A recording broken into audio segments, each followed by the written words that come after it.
Well, good afternoon, everybody. My name is Mark Francisco. I'm the Chief of Police.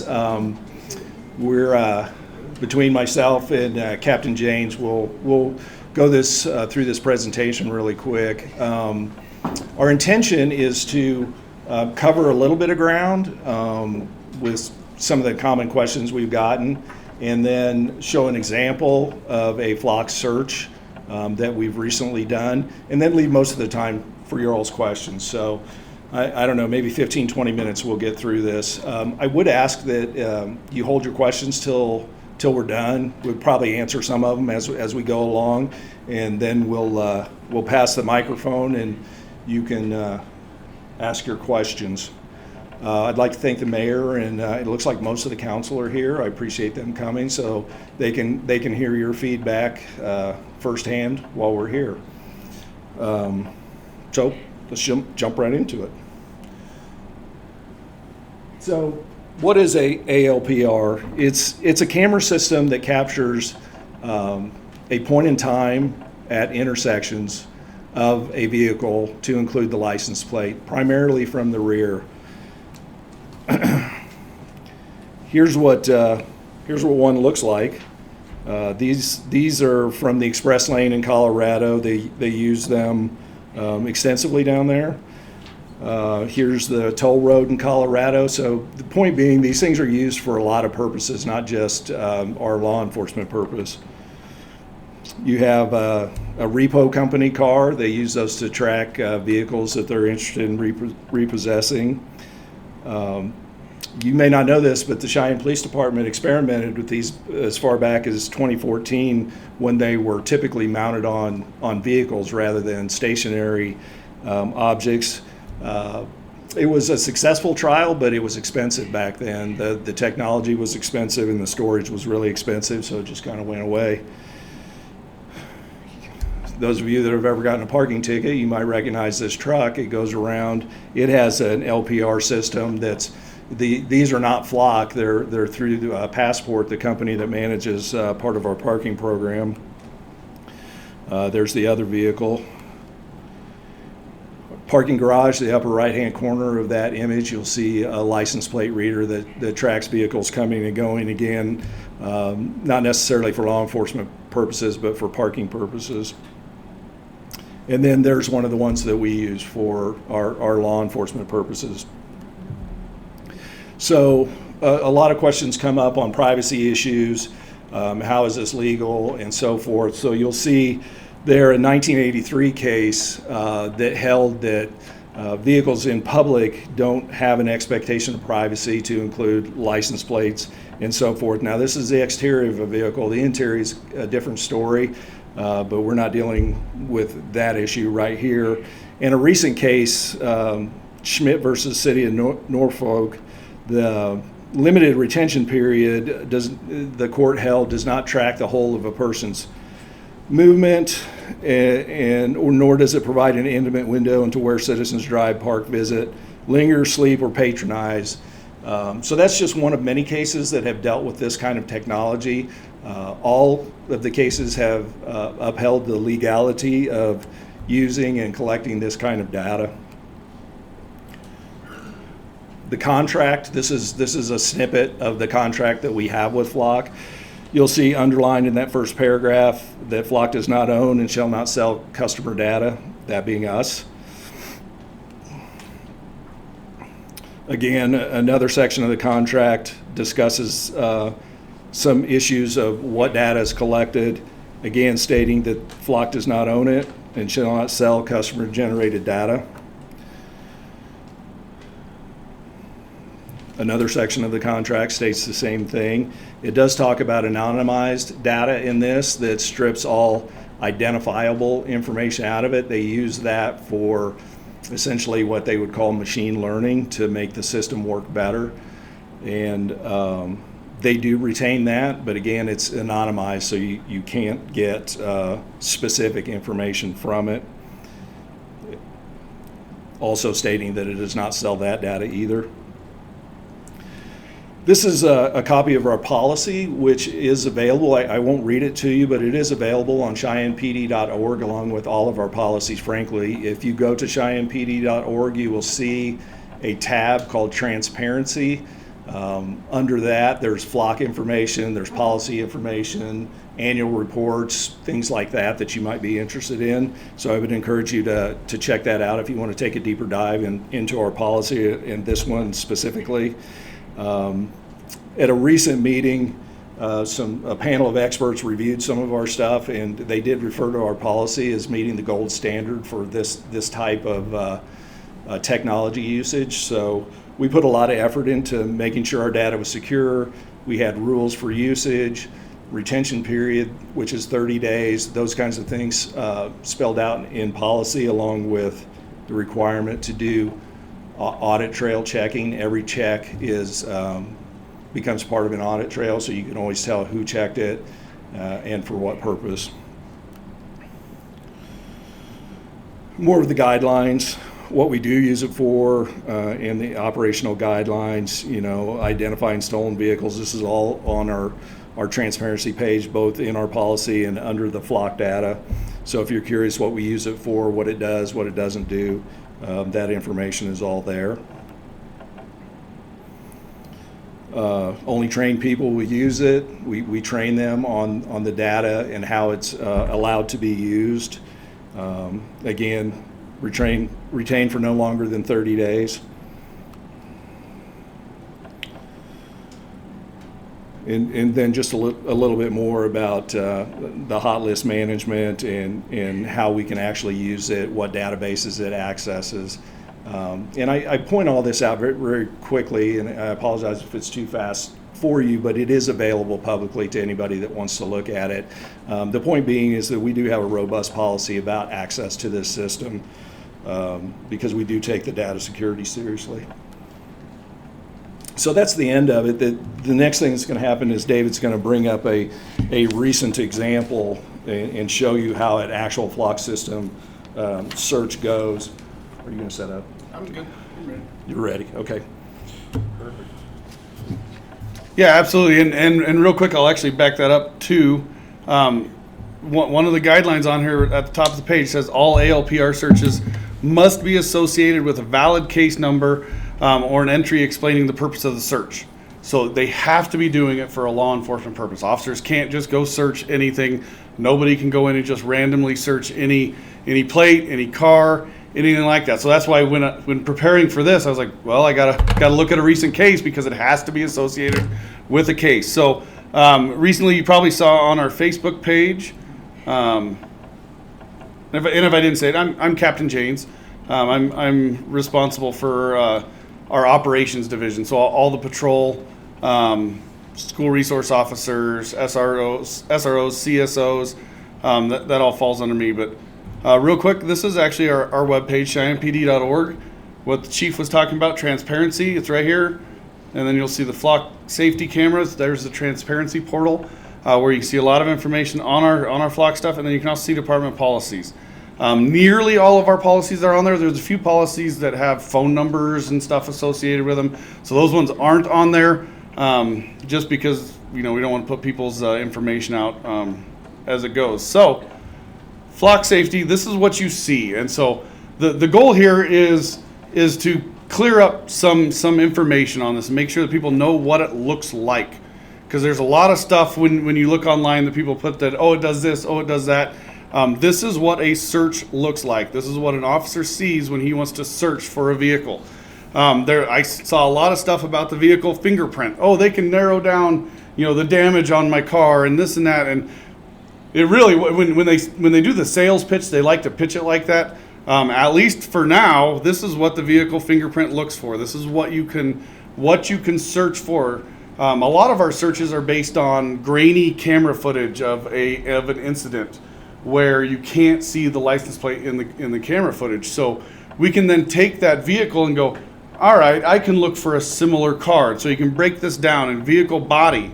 You can go, okay, it's a convertible, a coupe, a hatchback, sedan. You can break it down to minivan, work van, all these other types of things.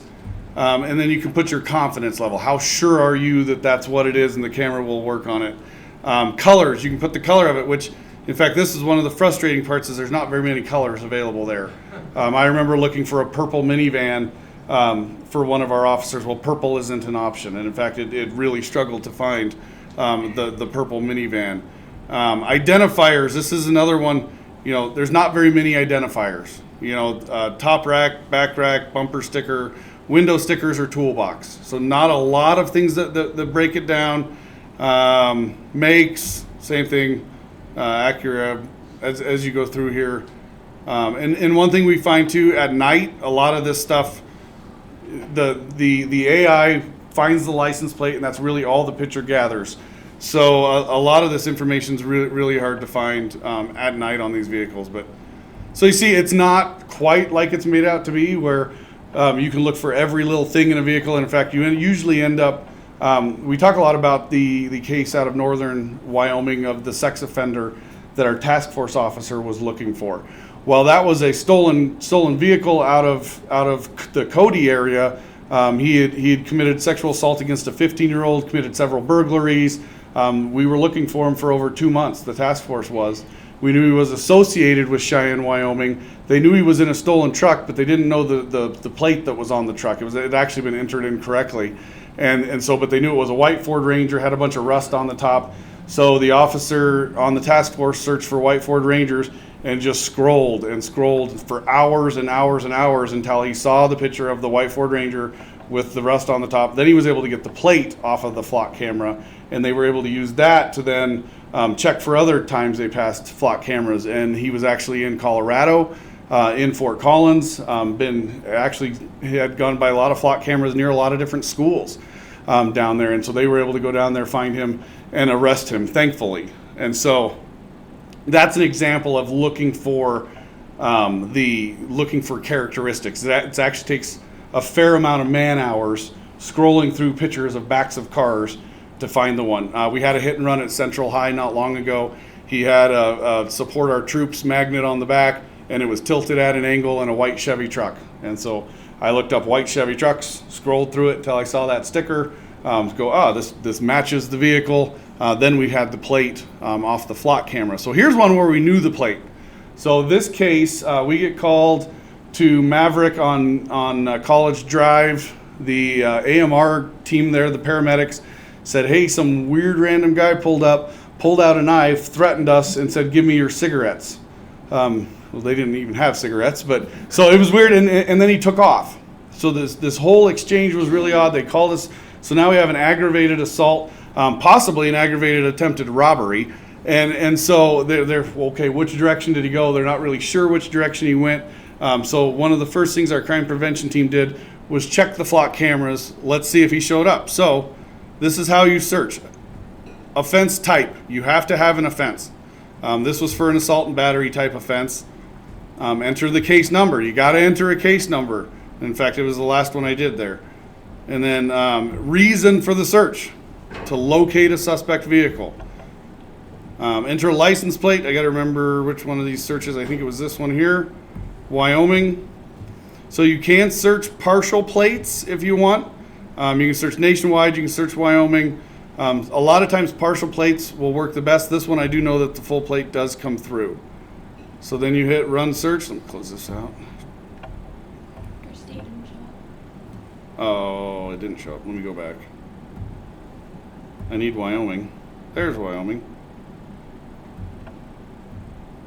So you run the search.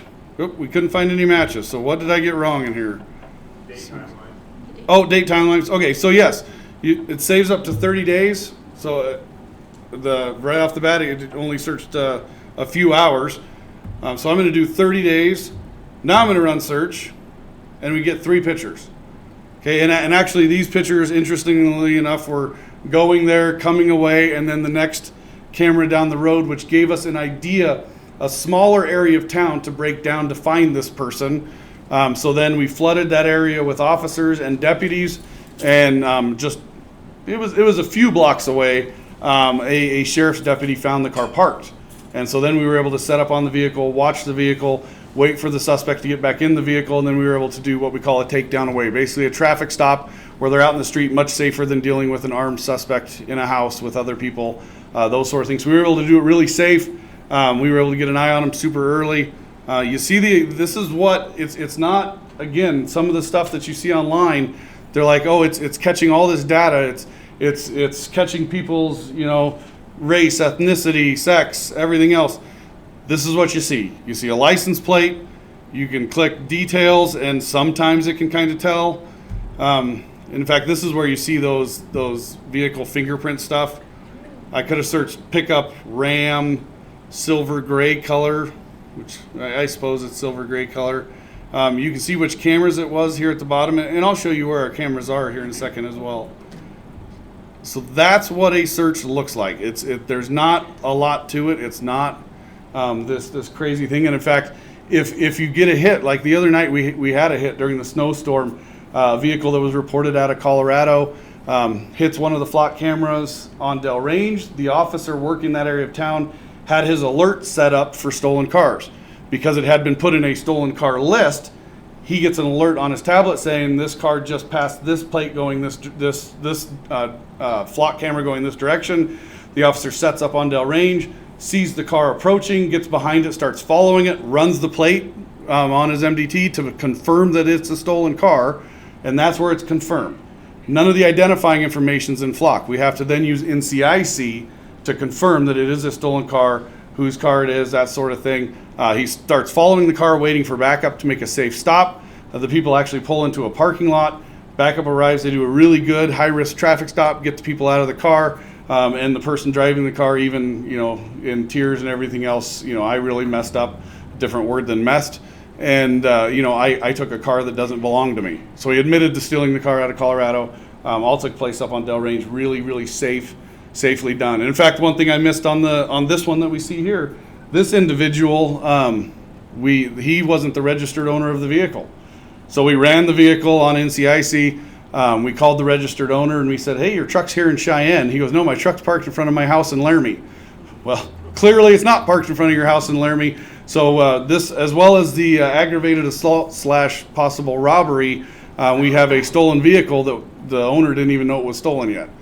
This person happened to live about a block away.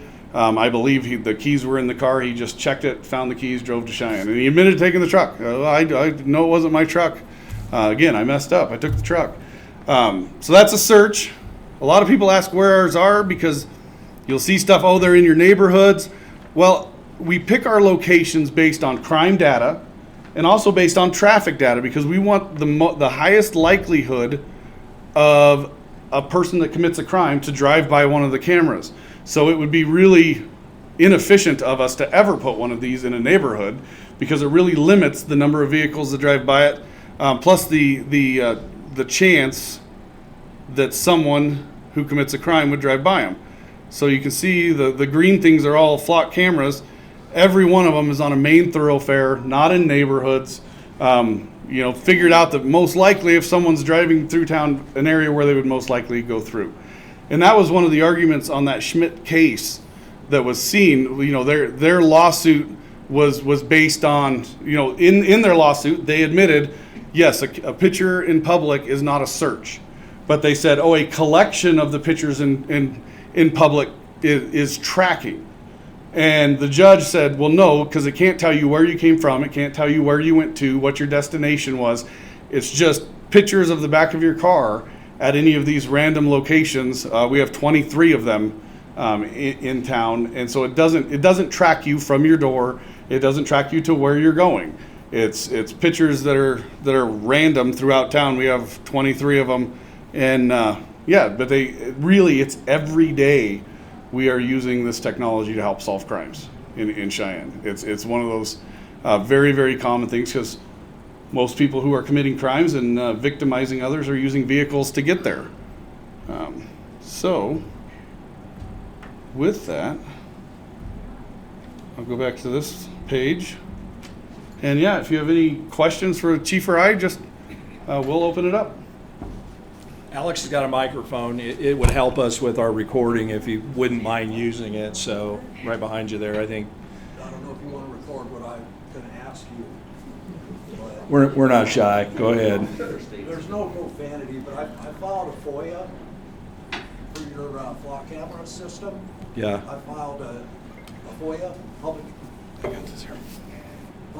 request, and it was technically denied. So I don't understand what you guys are hiding from the public. So what did your FOIA request? I'm actually surprised they didn't talk to you about it. I want to list all the current deployments of the flock camera, the safety cameras, whether you're leasing them and who is operating them. The number of cameras, once again, I would like a copy of the contracts, memorandas, and agreements with the city of Cheyenne, and what you have with Flock. Did you just do that today? No, I did this March 8th. We could actually talk about that. Some of that is publicly information, so I'm not sure why it was denied. This is new. These kinds of requests are new to us. Some of it we consider investigative records, but the contract is obviously public information, and some of that other stuff that you mentioned is public information. So Except for the that- contracts with the clerks. the contracts with the clerk's office. So we should point you in the right direction to get that. So some of that is public information. Some of it probably is not. Okay, and then another thing I have is your hot list that you were just talking about. That hot list, 1 out of 10 is a bad number. So what is your guys, how are you gonna handle that? Are we gonna pull somebody out, attack them with a dog? No. And I'm only saying that No, because I- I have a story that it happened. Yeah, not here, right? In Ohio. Okay. got it. So that's part of why we independently verify any information we get from Flock before we actually take action, as the captain described earlier. Okay. That's part of our training. So Flock is a lead generator, but it is not the final word on whether you actually have the right person. And you know, one of the things that has been brought up in other meetings is the recent change in Wyoming license plates. The notion was that they changed those to make them easier to read, which is absolutely not true. They are very difficult to read. Our first few months of using this system, it was almost useless till Flock did a little machine learning to actually correctly read our license plates. So we're very cognizant that the data you get might not actually match up with the crime you're investigating, which is why we verify any information before we take any law enforcement action. So right there at the bottom of the operational guidelines up on the screen, for officers must confirm any alert through official databases before initiating enforcement actions. So just a Flock hit is not probable cause to us. An officer should not be doing anything on that other than checking on NCIC or over his radio with dispatch to confirm that that is in fact a stolen car. Or, because yeah, that's, Wyoming plates are really hit or miss. Like I say, we have to run them as partial plates a lot of the time. And as far as your request, I'm happy to dig into that, because some of that is definitely available. All right, that's all I had. Thank you. Who's next? Back there.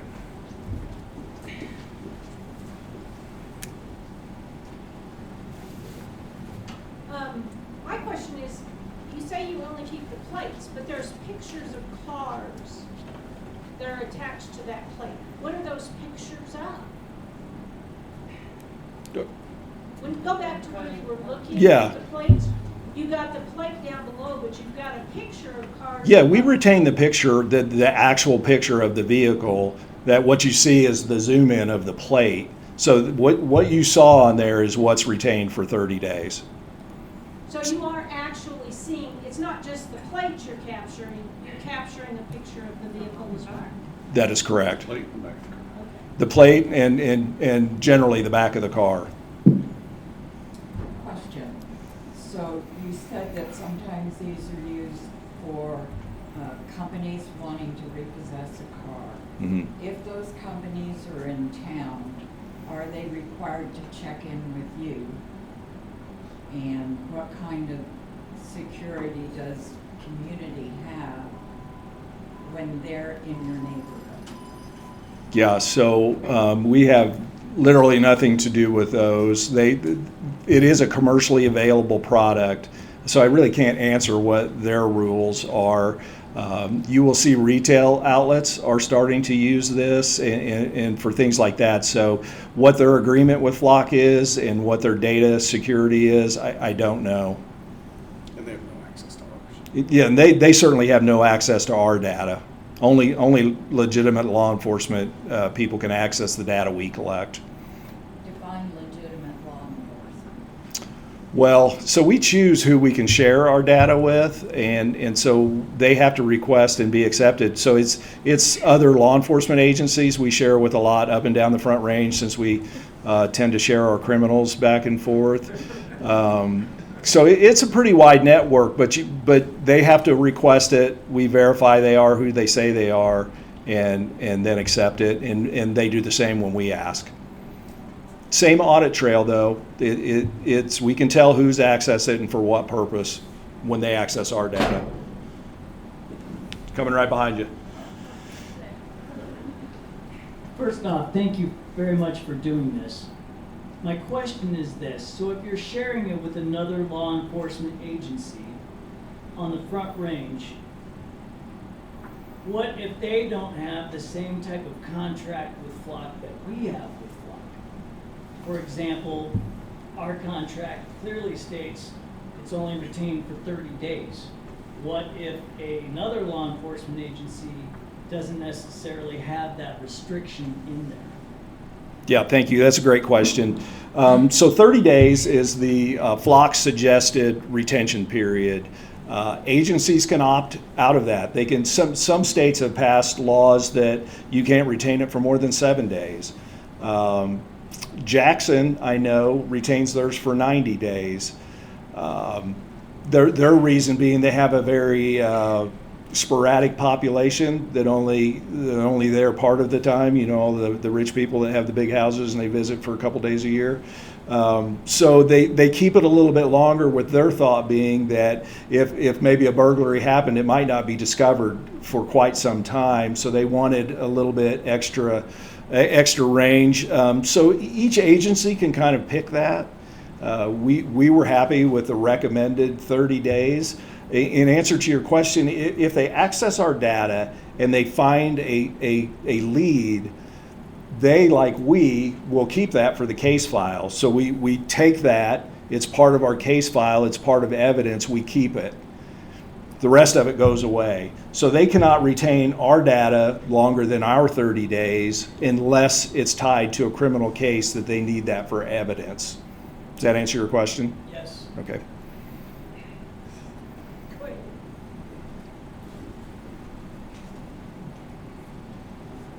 All right, I've got a couple of questions. There have been quite a few news stories about police officers using Flock security cameras and Flock license plate readers to stalk people and harass people. And as far as I can tell, those police departments also have the same sort of protections in place as you guys. What makes us special? Why won't that happen here? So not all police departments have the same policy that we do. I will say that to start with. They don't have the same, many of them don't have the same security requirements to access. We use what they call two-factor authentication. So in other words, David can't give me his password and I can jump on there and do a search pretending to be someone other than him, because he has to then authorize the access two-factor. So many agencies, when this technology first came out, were not using that. So that led to some potential abuses. I am aware of some instances like that, and we, to be honest, we can access all kinds of databases. This is just one of them. We have security requirements, we have training. We have to go through training from the FBI. They're the ones that keep the criminal database. Any of those could potentially be abused. And I think what you found is systems have caught the people doing this, and then whatever consequences come their way, come their way. It would be no different here, which is why we do monthly audits as part of our policy, in hopes to recognize that there is a potential problem sooner rather than later. And if there is, those folks would have consequences for sure. Are those audits public? No, they're part of their personnel record. Are you guys doing your own audits, or do you have a third party doing those audits for you? We do our own audits. All right. Another question. That's more than two. I'm just auditing you on your stated two questions. Go ahead, though. Well, one last, I guess, bundle of questions. Sorry, I'm very passionate about this. I understand. Go ahead. Get a lot of details on this. Yeah. Flock also sells facial recognition cameras and microphones that are to detect gunshots, but can detect conversations and other things. Are you looking into using any of those? No, we're not. All right, thank you. That's your bundle? Well, there were follow-up questions to that, but you answered my question. Okay. Yeah, we're satisfied with the Flock product we have. We're aware they do offer other products. We don't think any of them are right for our situation here, so we're not interested in the others. But as you saw from just one or two examples, this technology is very valuable to us. And I've stated many times in my 36 years of law enforcement, this is one of the greatest lead generating advances in my entire career.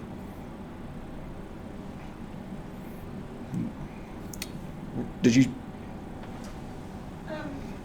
When you were talking about sharing this information, I wasn't quite sure I understood. So say Fort Collins wants to find out something about a car wreck here. They don't actually come up and access your database, do they? Do you run the search? Send them the list of license plates? Do you send them, what do you share back and forth? Yeah, so we share the same information that you just saw run. So in other words, they can, when you pick, he picked Wyoming, you can pick a nationwide search. So what that does is that'll search that license or car description nationwide in any other law enforcement you have access to. So there's been some examples. This is actually before we had the Flock system, where we were dealing with some traveling gangs. They were South American. They'd come and they'd just be a crime spree. They'd rent a car on the West Coast, be a crime spree all the way across the country, and end up on the East Coast and fly back home. We had some vague descriptions. We actually got a partial hit on a license plate in Chicago and then found them, I think, Maryland or something like that. That was before we even had. We called agencies and let them know what we're looking for, and they found it on their own Flock system. So that's the value. You know, this nationwide search generally doesn't help us. Most of our crime is either here or down on the Front Range. That's the big nexus. But occasionally a wider net catches the information you're looking for. So it is valuable in that respect when you have the traveling criminals. They hit I-80 and go across the whole country. So that's where it can be valuable. We can let other people know that they've committed crimes here and they're headed that way. But yes, when they search, it searches like it's in your system, basically. Now, we have the audit trail. We can tell they've accessed our system and what for. But does that answer your question? Sorry. Yeah. Ted, do you have one? Yes, sir. And I'll probably get this wrong because it's been a couple of questions ago, so I'm gonna get your exact words wrong. But when you talk about you have a case, so you take the data, could you describe to us what that means when you say? Oh, when we retain it? When you Okay, so let's that. say like the one the captain showed. So when we're putting a case file together to present that to the prosecutor, that becomes part of it, that photo. So it tells the story of how we located that vehicle and that individual that was in it. You know, you got the first part where the crime's committed, you got the second part where a description of the vehicle is given to you, then you got the third part where we start looking for that vehicle description and find it. You know, so it's just a piece of the crime puzzle that we will present to the prosecutor and maybe ultimately to the jury. So my question, I guess, is just a little more prosaic. Working with data all the time is kind of what I do. So you download the data. We do. We do. We Just those suspects. just those suspect photos that you saw. Sure. Yeah. Thank you. Getting your exercise.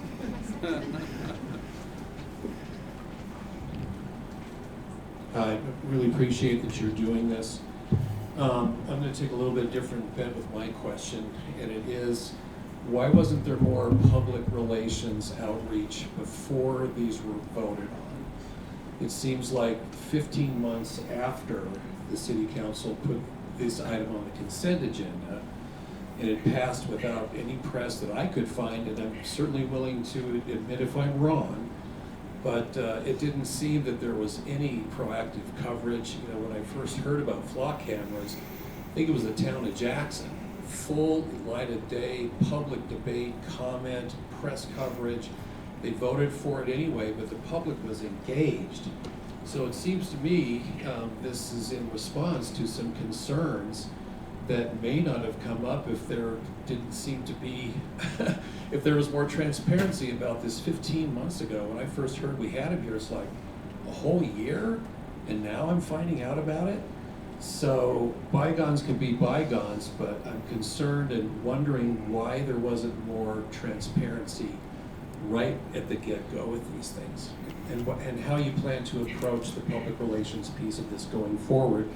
There's going to be changes and more cameras. Thank you. Yeah, thank you for that question. I am actually happy to address that, and it was a unique set of circumstances that led us to where we're at. So as we were coming up to the end of 2024, there was leftover American Recovery Act money, COVID money, commonly known as, and city departments got notified there's a little bit of money left. You had to encumber and spend it by the end of 2024. So we were really under the gun, and as we worked with the mayor and city staff, I'm like, I got an idea. So because we had these where I came from previously, and I knew what they could do for crime solving. Not Flock, a different provider, but essentially the same type of technology. So literally, we had no time to do much other than get it through the system. So, which I think started in November and was approved in December. Then you fast forward to the permitting process. It took till May to get the first couple installed, with the system finally being finished in August. In the meantime, we're working on our transparency portal. Hindsight being 2020, we probably should have talked about these are coming. I can, in this, I take responsibility for that. These things in my world have been ubiquitous. They're everywhere. I would have expected the citizens of Cheyenne maybe be surprised they weren't already here, just because they're everywhere. I will take responsibility for miscalculating that. It was not an intentional, we're hiding these. I want everybody to know they're here, because I want people to know this is not a great place to come and commit crime. And so you folks being concerned about that, I understand. It was a bit of a miscalculation, I think. It wasn't intentional. The whole thing happened so fast. You know, to get it through the process, didn't even know if council was going to approve them, and they did. So it was a limited rollout. It's approved for 2 years. We basically have what's left of this year left on the system, and then a choice will have to be made whether we continue with it or not. Appreciate that answer. Yeah. Thank you. Yes, sir. Got one back Can I there. follow up on that? Yes, sir. Well, of course you can. No, Mayor. So, Millward, I would just like to maybe say that I heard as part of the criticism, it was on the consent agenda. And so, when an item is put forward to the city council, contracts, resolutions, they're all on the consent agenda the first time. And then they go to a committee, and if they go through the committee and nobody shows up, and it's a unanimous decision by the committee, nobody shows up to talk about it, then it seems like it's non-controversial, we'll put it on the consent agenda for the final approval. Anybody can take it off at that point if somebody comes and wants to talk about it. But in this situation, literally, nobody came to talk about it. So the committee voted unanimously to approve it and to send it back to the council for the final approval. And our program, that every contract in that same situation would be on the consent agenda. So I think maybe some people feel like we tried to sneak it through, but if you've been to enough of our city council meetings, you'll have 20 items on the consent agenda. They were unanimously approved at committee, We think they'd be unanimously approved by the governing body, so that's where they're placed, so we can save time for other more robust conversations like we had on Monday night for 4 hours. And so that's how that happens there. If that helps you understand. You don't have to agree, but just to understand. Yeah, David's got something to add real quick on this subject. Yeah, so the chief wasn't here, but one of the things that was brought up in the staff meeting when we were talking about it was that in 2017, when we took over the parking division, and we were working on getting into Passport and putting the license plate readers on the parking cars, we did hold public meetings, and we sought input from the advisory group at the time and several different community advocacy groups. And so it was one of those things where it came up and it was like, well, they were all good with it in 2017 with license plate readers.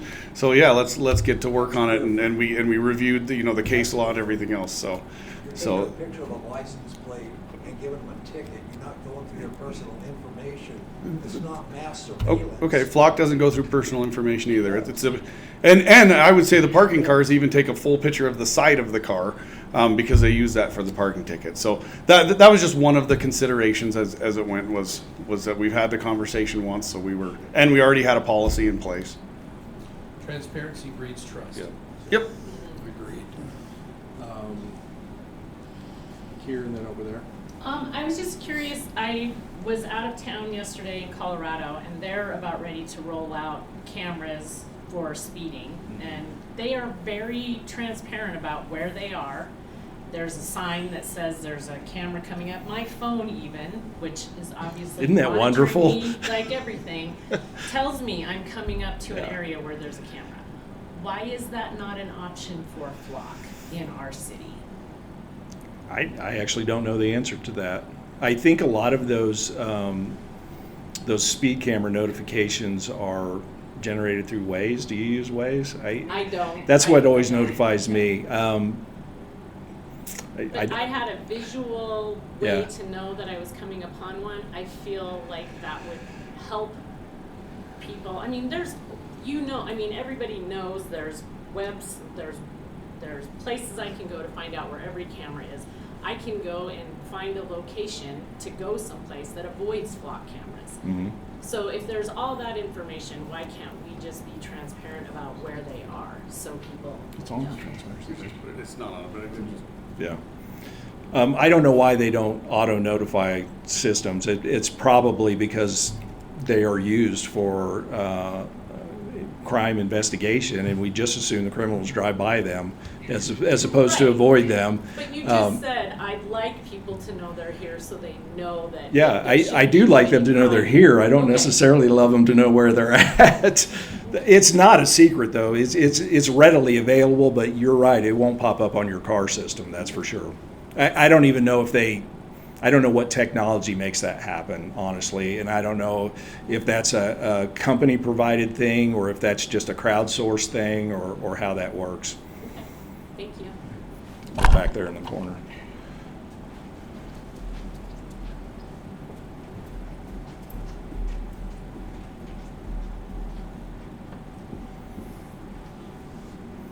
So I appreciate you guys showing us the portal for the legitimate use of this information. And my concern is not for what lives inside that box as defined by the courts. That'll continue to be refined. I'm sure your policies will continue to be refined. My concern is that, just like when we look at our phones, what you see in that portal is not data, right? That's a funnel for data. Mm-hmm. And you can make the nicest funnel you want, but if what exists outside that funnel is not locked down, then locking down the funnel, does some good, I suppose, but not all the good. So I'm curious what vetting the department did of Flock's history with some of their highly questionable practices in other jurisdictions, flat out violating their contracts, having their contracts canceled, refusing to stop recording from their cameras when their contracts are canceled. I'm curious what vetting the department did for Flock's highly questionable security measures, to the point where right now you can go online and you can watch live feeds from their cameras that are supposed to be locked down and encrypted, that are not, that you don't even have to hack into. If you type the right Google search in, you can find those live feeds and whether or not you guys are using them to track them, track a person from place to place, you can take that information, run it through commercial facial recognition software, run it through commercial sources of data, and you can track somebody through an entire city to the extent those cameras exist. And that's not your guys' fault, but that's Flock's fault. And so that's my concern, is that the vendor you're working with has a very well-established track record for being disreputable. So I'm just curious what kind of vetting went into that. So, like most other things, when we get contacted about technology, I mean, we do the best we can. The products you're talking about are not what we're using, right? The software may not be, but the hardware supports all those uses on these cameras. It's a completely different, the live cameras are a completely different camera. Well, there's two kinds. There's the pan-tilt zoom cameras. Yeah. There's the not pan-tilt zoom cameras. You can run both of those camera feeds through the AI software, whether it's native on there or not. But you're not suggesting you can access this stuff that we're Yes, using? yes, you can. There's plenty of I would have to see that. I can't say that I can access Cheyenne specifically, but there Right. are dozens and dozens of country or cameras across the country that you can just go look at right now online. And you don't have to violate any laws to do it, because they don't have security to lock it down. Yeah. So all I can tell you is the vetting we did for the LPR cameras talks about where they're stored on the cloud in the AWS.gov servers, which are supposed to be highly secure. The CGIS data, they're CGIS compliant, which is security established by the FBI. They meet all those requirements. And as far as I know, there's never been a data breach over this LPR system. Well, just for your information, in case it's useful, the information that you can go look at that you shouldn't be able to go look at is things that people can get access to before it gets to a secure cloud server. It comes straight out of the cameras.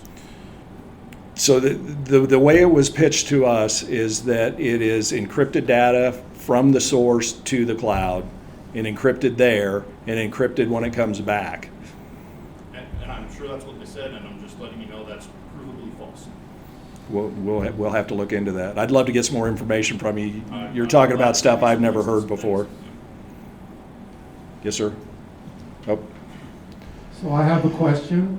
Can and has the data collected from the flock cameras been used to enforce civil law? And could you briefly describe the difference between a civil offense and a criminal offense? So when you say civil, can you put a finer point on that? What you're meaning? I'm talking about ICE enforcement of undocumented workers in the area. I can tell you ICE is not one of the agencies we share data with. There's really only two that we share, and I believe one was the Postal Service and one was some Air Force base. I don't recall the name off the top of my head, but we do not share with ICE. We use these for criminal enforcement, not civil. I'm not sure what an example of civil enforcement would be, but that is not something we use it for. A civil case would be like tracking somebody who's not paying their child support or something like that. That could be criminal, but no, we don't use it for civil instances. Was there somebody back there? Did you have a question, sir? No. I think this guy's been waiting. Yeah, we'll get back to you. So, bouncing off of some of what was said there earlier,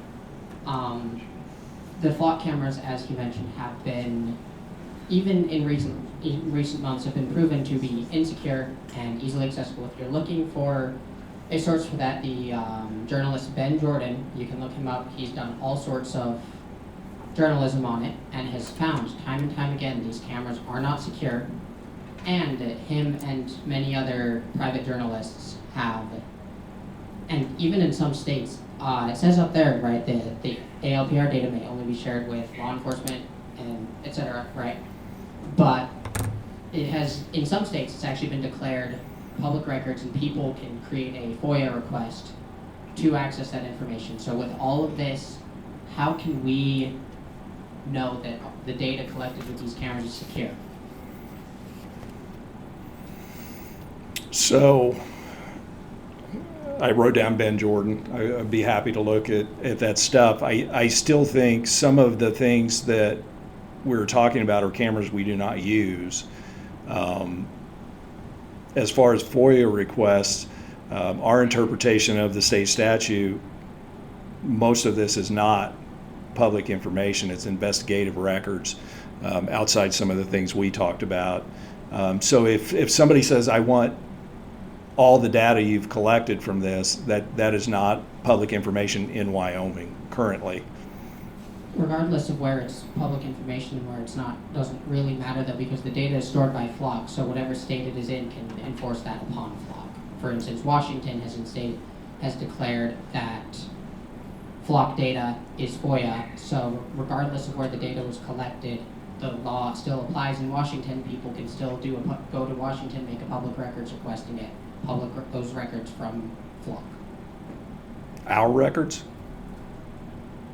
No, I would believe so. Washington. Well, that's Washington. I don't know what's going on in Washington. That case was actually overturned on appeal. But if another state has some kind of requirement that doesn't affect what happens in Wyoming, and it is clearly our data.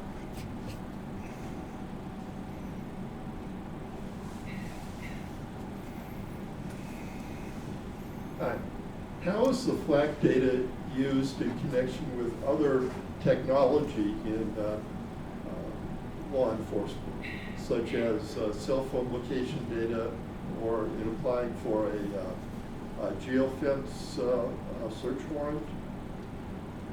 I don't believe they're related. As you can see from the photo, that takes us to take that photo, look at the license plate, access another database to see who that license plate might be registered to. So at least in our uses, it doesn't interconnect with cell phone data or anything like that. Okay, so you don't use AI to connect them, it's just the detectives. Right, yeah. In other words, we don't take this data, dump it into some kind of AI function to connect with other things. We don't do that. You think we could do that? No. Do you know how? Well, Help us out here. You know, a geofence warrant, you have to have some information, and maybe flock data would be applicable. Like I said, the flock data we get is a piece of the puzzle. It's a lead, potentially, not always. Sometimes the returns are false and aren't anything. So, you know, if we're accessing cell phone information or some kind of geofence or placing a vehicle locator on a vehicle, that takes probable cause, that takes search warrants, that takes those kinds of things. It's a bit higher bar than photographing a license plate going through an intersection. So those, you know, some of that stuff you're talking about is way up here on the probable cause list, where down here is just collecting publicly available information. So a little bit lower on the bar. Okay, thank you. You're welcome. He's.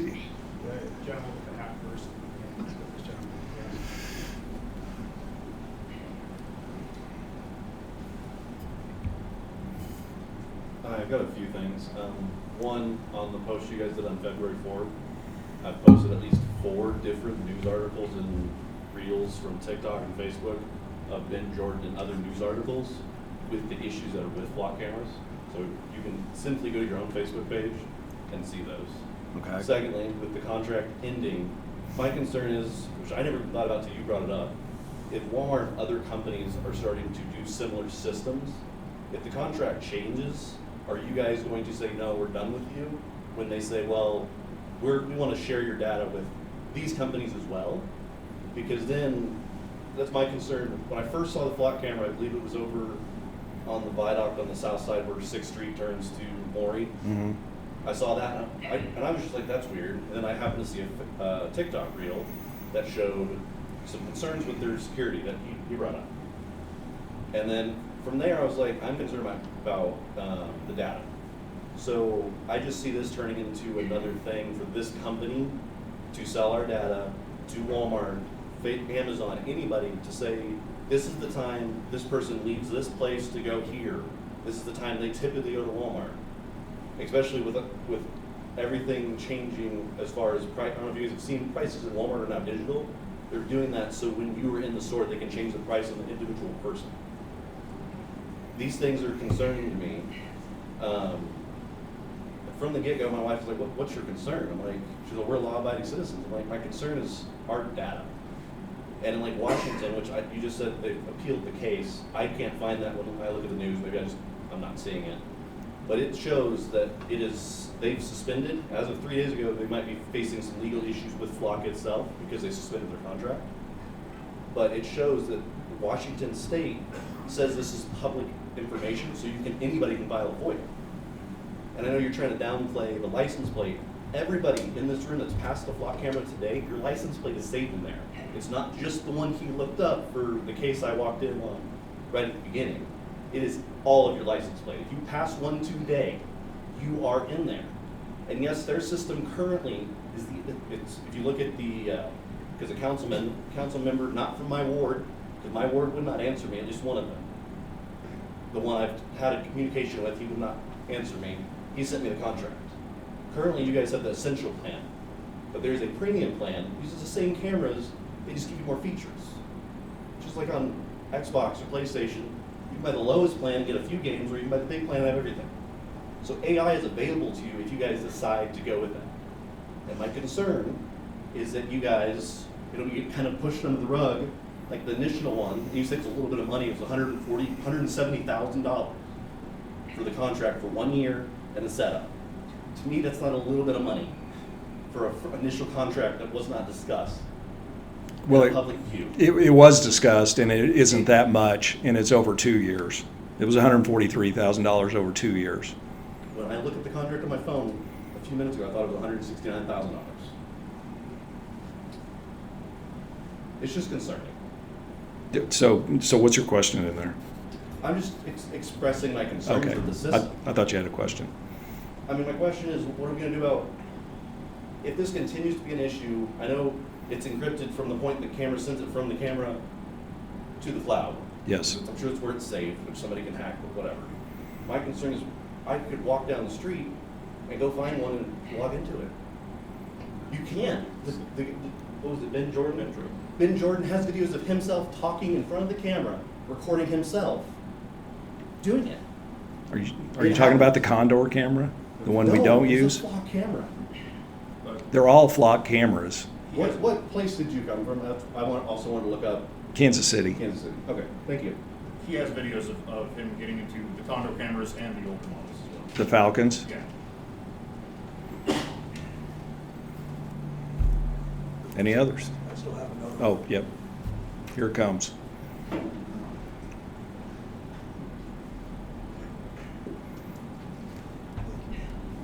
So I just heard you say that we haven't come across the privacy stuff on the Flock cameras at this point. So are you wanting to, I mean, do we need to go to court in order to FOIA this stuff? Is that what you're saying? I'm saying we're following state statute on records retention and records release. You should inform the public about this statute, because you investigating yourselves doesn't make much sense to me. What do you mean? We're not investigating ourselves. We audit our usage. We'll call it an audit. Okay. But you're gonna audit yourselves. So if Jans does something wrong and you're his buddy, hey, don't do that anymore. And that's the end of it, right? So Well, it depends now- on the circumstances, like most things. If it's an inadvertent accident, that's one thing. If it's for some sort of nefarious person. And then the young man was talking about Washington. They pulled up, when you guys are going across state lines, there's privacy laws that are being violated. And you can look it up today, but Denver is right now is probably gonna lose their Flock cameras over privacy laws. So I understand that the license plate itself is public, but what you guys do with that information after it goes into that database, into the cloud? You guys don't have to have a warrant now. 30-plus court cases disagree with your I interpretation. could find court cases that go against what you said. I don't think so. I bet I can. Send me one, I'll look at it. Okay, I'll do that. You available for email? Yep, Okay. mfrancisco, CheyennePD.org. Okay. XE. Hey, Chief. Hey, first off, I want to say thank you guys very much for doing this. This is truly appreciated. This is what good dialogue with the public really looks like, and so I appreciate you guys coming out and really explaining a lot of this information, because as the one gentleman alluded to, there was not a lot of information on this when it first happened, and I knew you guys, and learning today that you guys were on a time crunch for funding, and having to do this would have been great at that time and get that public engagement, but I appreciate you guys doing this now. One of the questions I have is, after that 30 days, you guys delete the file, or you delete the data? It automatically happens. It automatically happens? Yeah. If for some instance that comes up, are you able to recover that has been deleted? And if so, where would you recover it from? I'm told no, it's gone. Okay, so it doesn't go back to Flock, not into the cloud, or stays in the Well, cloud? it stays in the cloud all the time anyway, so when we search it, oftentimes our searches are nothing, so it still stays there. We only take it when it becomes evidence in a case. Otherwise, it stays there. It's set to auto-delete at 30 days. So at 31 days, we don't have it anymore. Right, but it still stays in the cloud after that 30? Well, only anonymized data. So in other words, we couldn't go and say, oh, please, I know it's 35 days, but can you Right. grab that for us? It's not available. Okay, excellent. And Mr. White already took one of my questions, so I won't ask that. But the one question I have, kind of piggyback a little bit on that, gentleman. So what cybersecurity measures do you have in place? Because one of the things I get concerned about, given my background, is anti-terrorism force protection measures, where people can hack in and access data, where they can go with it, and what they can do with it. So do you guys have a specific, cybersecurity protection program in place to help secure that data? So as we've talked about, the data isn't retained on our servers. It's in the cloud. So that government portion of AWS has extra security measures. Now, you're going to get too technical for me because I don't have that background. But they meet CJIS requirements that the FBI sets. And these are not the only government type records that are retained in the cloud. Our body cameras go to the cloud under the same conditions. Most things are going to the cloud now, honestly. It's become too expensive for governments to maintain all this video data and all those things. It's just cheaper to do it in the cloud. So I think we'll eventually see all of it there. The FBI has a huge interest in data security and their criminal justice system records, and it's right there with it. So as we all know, nothing's impossible when it comes to this kind of stuff, but I think the security is pretty robust. All right, well, thank you again. Appreciate all this that you guys have done for the community today. Thanks for coming, Exie.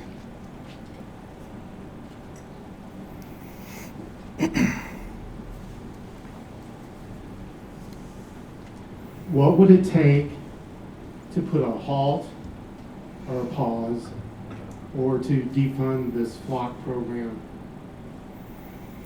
Well, as the user of that and not the approver of that, I don't know that I can completely answer that, but that would rest in the hands of our elected officials, our council and mayor.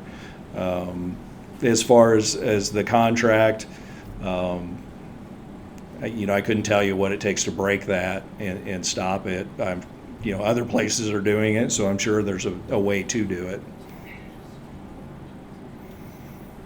And, look, I get this is concerning for folks. I, too, am concerned about the surveillance state that we're all under. Me personally, I think this is a very, very minor part of it. When you go through airports and now you don't even have to present anything, it just recognizes your face and lets you in. I think those things are obviously coming. I don't know that they have a place in law enforcement. I think, again, Mark's personal opinion here, that the privacy intrusion of taking a picture of the license plate is very minor compared to the public safety interest this serves. I get people are going to disagree with that. They don't want their stuff anywhere, but it's there, it's court supported, and we are doing our best with an admittedly undersized police department to keep this community safe, and this goes a long ways to helping us make up for some of our shortage in personnel. All right, one question, just one. Okay, I'm counting. And I think I'm going to sum up a lot of the people who have concerns about flock security cameras here. At what point are we under enough surveillance to be safe? Like, where's the balancing act here?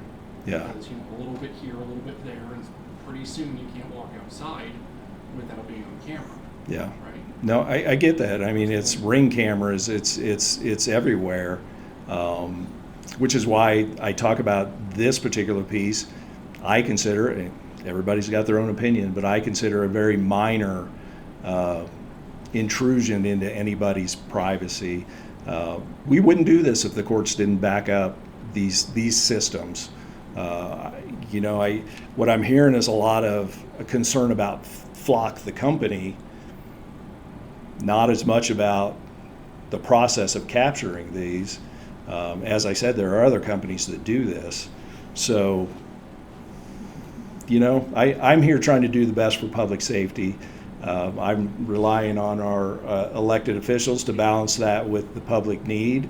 I came to them with this request. I pitched how it's beneficial, and we now have some concrete examples of how it's beneficial, and at least here in Cheyenne, no examples about how it's harmed anyone.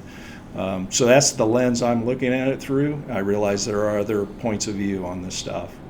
We've done police work before it. If it comes to doing police work after it, we'll do our best.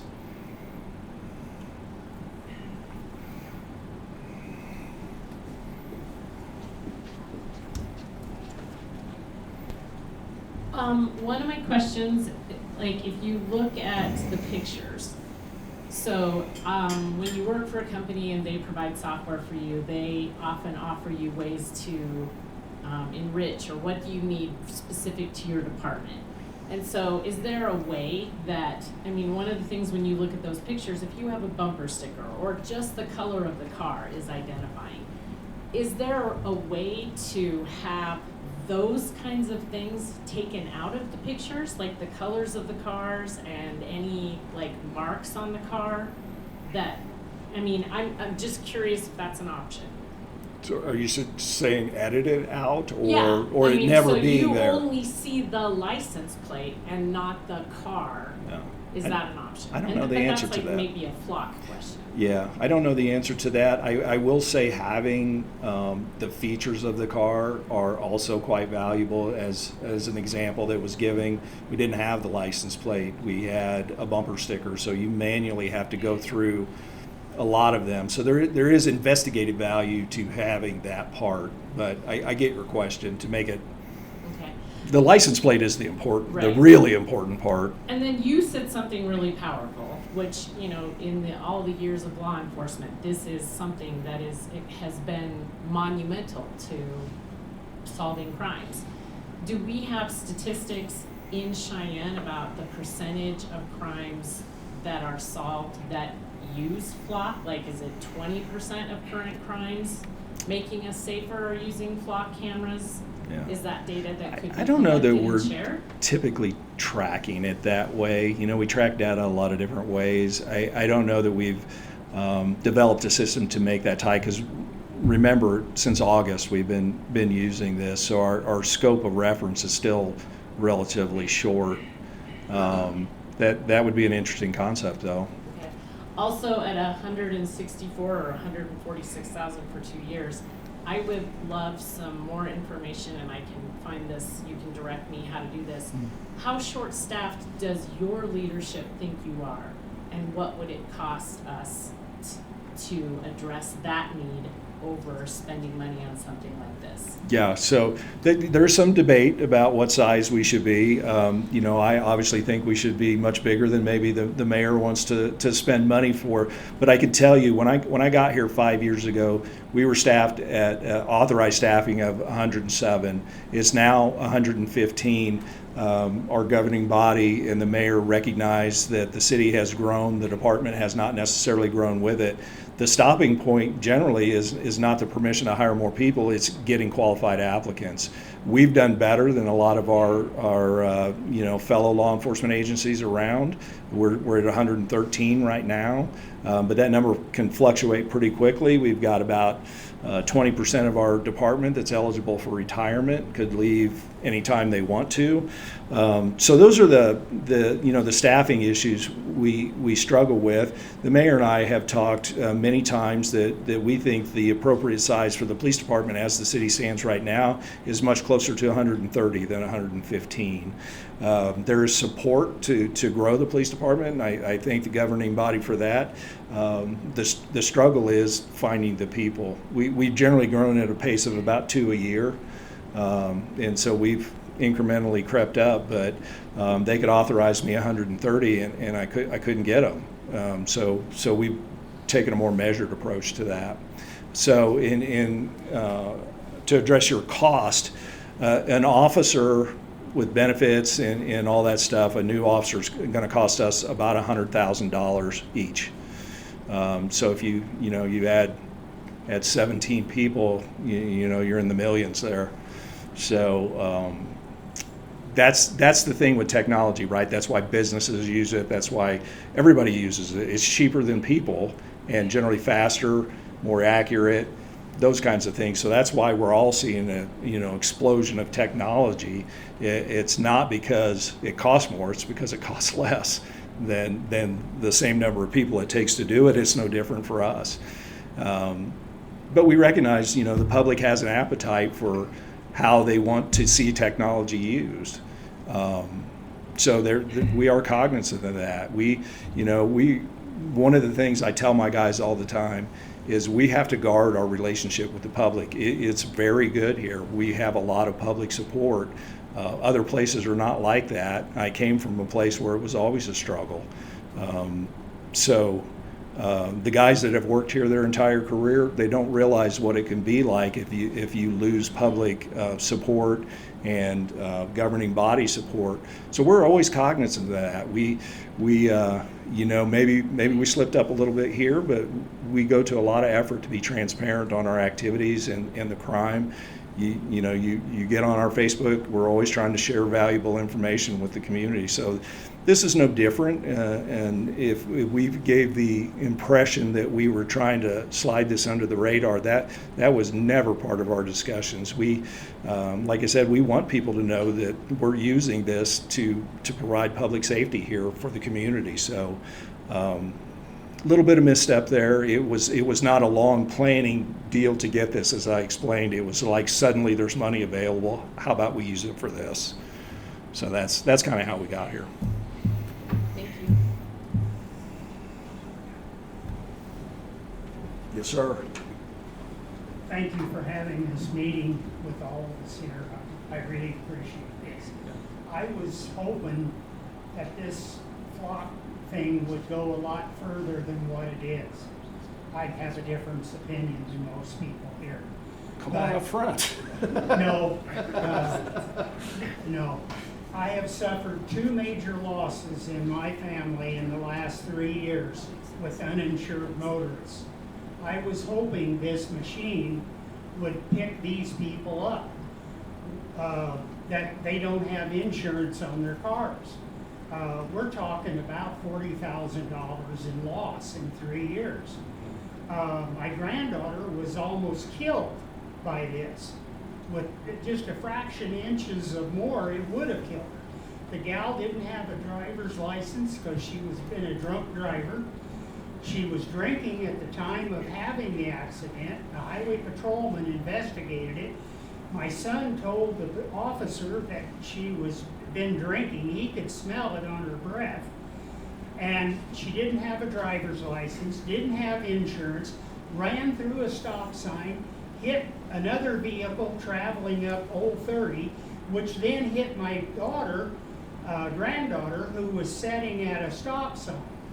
And I would like to see this where it trips a trigger, where if a vehicle is being driven and it's in my name and I don't have a driver's license, you know. I would like to see it where if I don't have registration, if I don't have insurance. I'm a different opinion than most of the people in here. I could have lost a granddaughter, and I'm not happy about that. Matter of fact, I'm pretty damn unhappy about it. And I'll whip anybody that wants to go outside if they want to push it. Not me, brother. I'm on your side. But I've had enough. Yeah. And 2 of them in 3 years. And I got to admit, we got by a lot of years, but we're not doing very good now. And there's a lot of people that don't have it. And thank you very much for putting up with it. Well, thank you for being here. I know there wasn't a lot of questions in there, but some things it does not do. It does not do traffic enforcement. It can't. It doesn't alert us if somebody ran a red light or like some of the things in Fort Collins that they have. So it does not have some of the capabilities you're talking about. You know, if a warrant gets entered from some crime associated with a license plate, those are the notifications we get. Not insurance, not registration. It just doesn't do that. And frankly, you know, I don't know. We could make use of a lot of that information because we get overwhelmed with it. Those are the ones we have to observe and deal with on site. But I appreciate your sentiment on that. You know, we want to make use of technology where it can help us keep the community safer and not be so obtrusive that it, you know, interferes with people's personal lives.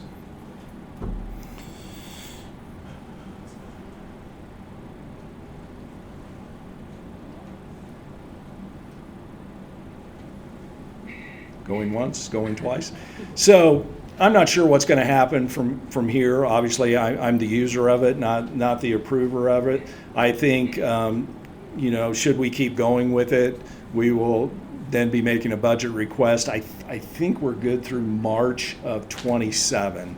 Then the contract ends and the decision point reaches us about whether we want to have funding to continue the process. The price becomes, once installation's complete, the price becomes, at least at today's rate, about $3,000 per camera per year. That includes all the storage and all that kind of stuff. So those of you interested in the cost model, that's where it goes to after your initial contract is up. Anybody else thinking of any questions? Well, oh, you said one more. I don't need technology to count your questions. This is an easy one. Oh. If you continue with this contract, how many more cameras would you be looking at within the city?